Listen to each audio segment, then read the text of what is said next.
Hey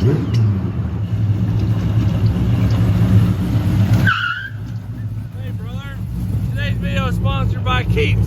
Keep your hairline in check with Keeps.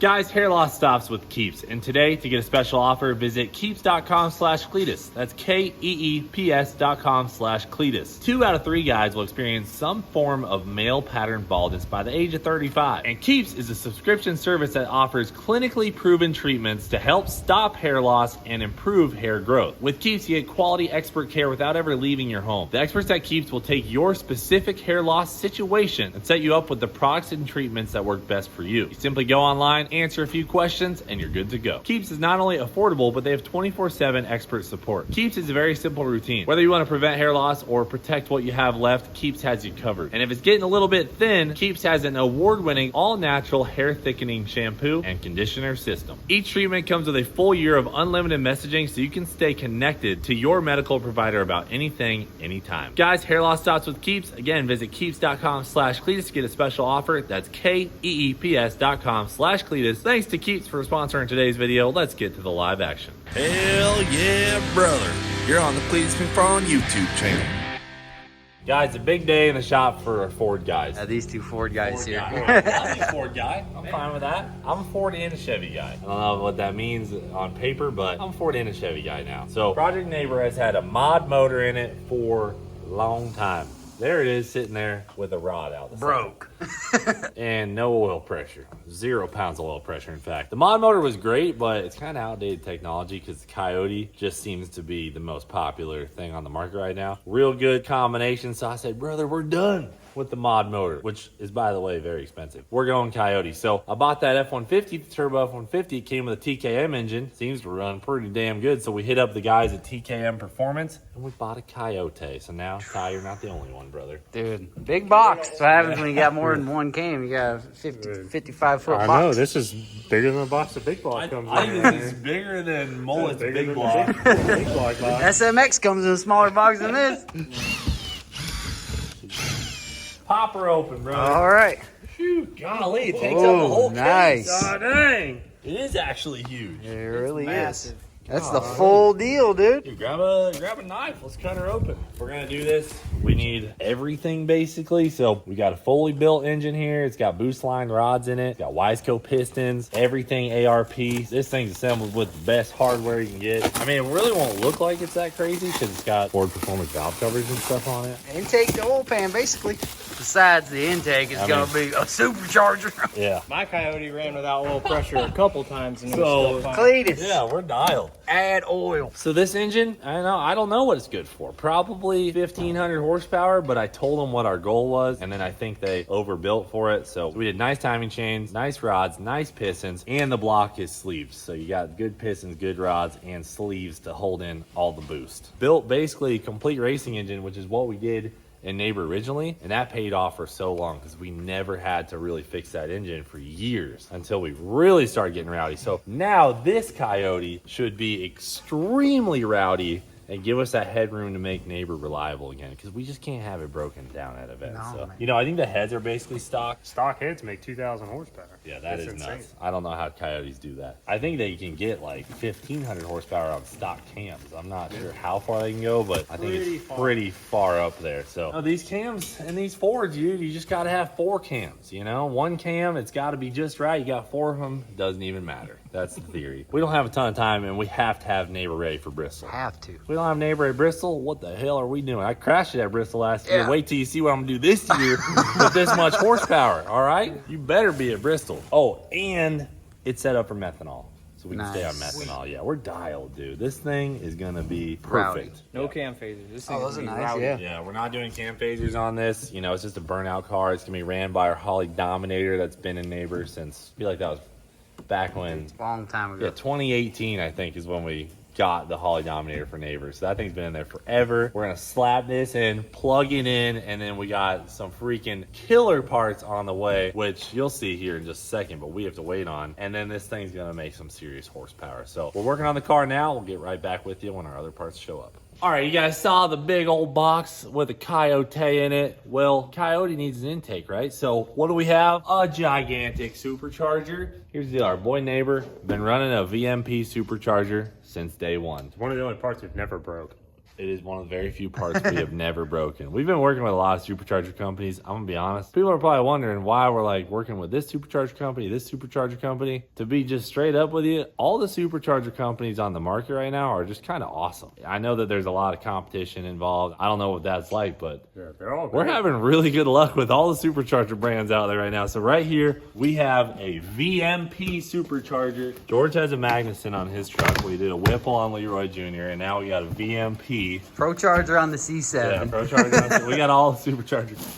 Holy crap, that's a big dude. dog, dude. Look at that thing. Oh my goodness. Damn, VMP. I didn't know they even had them this big now. Holy That thing is Toledo. huge.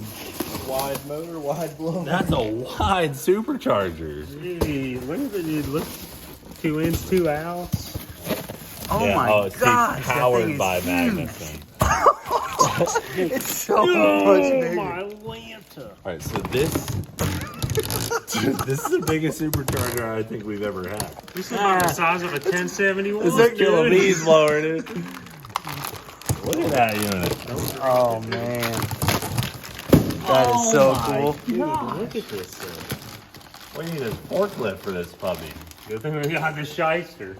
This is the most abused supercharger in the history of superchargers. Like, I will go on record and say that because this blower has been locked up on several occasions. We put the intercooler pump switch, manual, so I was in charge of it. And there were several times where I never turned on the intercooler pump. The blower would expand so much, and then it would catch on the walls of the case and seize the blower and turn the engine off. Talking a 1,000 horsepower engine could no longer spin because the blower was seized. Thought I blew the car up, but then it would just cool off and then it'd be fine. Not sure how many metal shavings made it into the engine because of that, but it ran for years after doing that several times. So that is how tough a VMP supercharger is. That's their old Gen 4. This is the Odin blower, stage 3 Odin blower for a Coyote. What we'll do now is we'll pick this unit up. James, you grab that side because this is a spicy operation. Let's just carry her right over to the Coyote. Oh, I don't know if, we got tape and stuff, but we can just set it on there. Are we on the right side of the engine? Yeah. that's the front. That's a unit Dude, and a holy half. crap. That is humongous. Golly. How tall it is. That's gonna look really cool in Yeah, there. it's not seated by like a half an inch, so it's not going to go down a ton. But Oh, there it goes. Okay, Yeah. it's seated. Just hit Oh man, That is huge, dude, that's a brother. Shout out to VMP Superchargers, dude. Our boys, they've been on Neighbor since day one. They had to stay on Neighbor. So we get the new Coyote, we get a new VMP. We got the Odin Stage 3. Let's go open the other boxes. Get this puny supercharger out of here, bro. That thing. Dude, this is piece 4 of the museum. Yeah. This is it. That's that big blower box. All right, and here we have a brand new heat exchanger. Ooh, That thing is huge. that's a unit. Yes, That's a unit and a sir. half right there. Nice. And then last but not least, we have this box. It's gonna have all the fun stuff. Yeah, this is all accessories, belts, pulleys, all that good stuff. So it's a whole, basically a kit for a Coyote. Is that Even a right? reservoir. Yeah, this is a Coyote kit, so for a Mustang or something. Nice thing is everything will be 10 ribs. All we have to do is get a Coyote water pump and a alternator, and the rest of that adapts it to 10 ribs. So we'll have a huge belt for all the boost. We're gonna be making 20 plus pounds of boost on this combo to make over 1,000 horsepower on methanol. It'll do a no problem, dude. Size of that blower. We're dialed. Oh yeah. All right, guys, we got Corn Cob on the lift. You know this car, Roman Atwood's burnout car. The last couple times Roman's been in the burnout box in the car that we built for him, it let him down. We don't know what's going on with this carburetor, but for some reason stops giving that engine fuel right when the tires are about to pop. So, we're not carburetor guys around here. We are EFI guys. And just came down to it. We're like, man, we got to switch. And Holly just so happened to come out with a new Sniper EFI system. So this bad girl, although she rips, She can't last long enough in a burnout box. And with all the heavy G's this car pulls when it swings around, we're just going to go EFI, make things simpler, make things work good. And our boy Zach's ready to do some wiring. But we just had these boxes from Holly show up. Let's see what this thing's all about. We should have some good action in here. Ooh, a lot of stuff. A lot of Stickies. stuff. Okay, some stickies and a license plate. I like that. Dude. Here we go. Sniper EFI, brother. No more 99s, dude. All right. Ooh, dang. Ooh, blacked out, dude. That's I like classy. That's the newest, latest, and greatest Sniper EFI technology from Holly. So this puppy has its own injectors built into the sides of the ports there, and it just sprays in fuel as it goes. We have one of these on Twisted Tea. It's worked really good. Look at that wire. So, that looks really good. That looks really easy. That looks really easy. So you can set these puppies up and they'll literally tune themselves. So this should be a very low maintenance project for us to switch over the corn cob to the Sniper. And then obviously we got a lot of other supporting mods in here. We're switching up the fuel system. So it looks like we got a filter here, fuel pressure regulator. Oh, new plug wires, dude. You know Definitely the deal. need Some those. fuel fittings. Yeah, there's some AN hose. What do we got here? Oh, an air cleaner, dude. They want us to run an air cleaner dude. on this? A nice one, We'll too. see if we have room. You know, but this thing probably should have What is filter. that? Is that a fuel pump or something? Oh, spark. Yeah, that's actually a pretty nice engine. We should maybe consider running Yeah, a filter. I mean, it wasn't cheap, right? No, it was not cheap. But this thing's got to be dialed in for Bristol. So we just, we're going all out, boys. HyperSpark 2. What is this HyperSpark technology? The HyperSpark 2. Okay. Oh, spark box. Sparkulator box. Gosh dang. Oh, we got dog leashes. That's pretty cool. And then last but not least, we got a Sniper EFI HyperSpark box. Oh, is this the distributor? Yes. Chrysler 383. Wow. Sick looking. Dude, that's crazy. Blacked out. All right, there's your Hyper Sparkulator there. Last but not least, we got the fuel system. All right, so this is gonna allow us to retrofit the tank that's in the car to take a big dog fuel system for this EFI stuff. That Look at the will be mat. really nice. Yeah, You it's could huge. run this tank really low. You got this whole mat that will Oh, suck yeah. up a lot. You know how those work too? So Like a straw. there has to be fuel on the part of the mat for it to let anything in. It won't let air in. So if Really? this mat's in the bottom of the tank and it's only covered halfway, it'll only pull fuel, it won't pull air.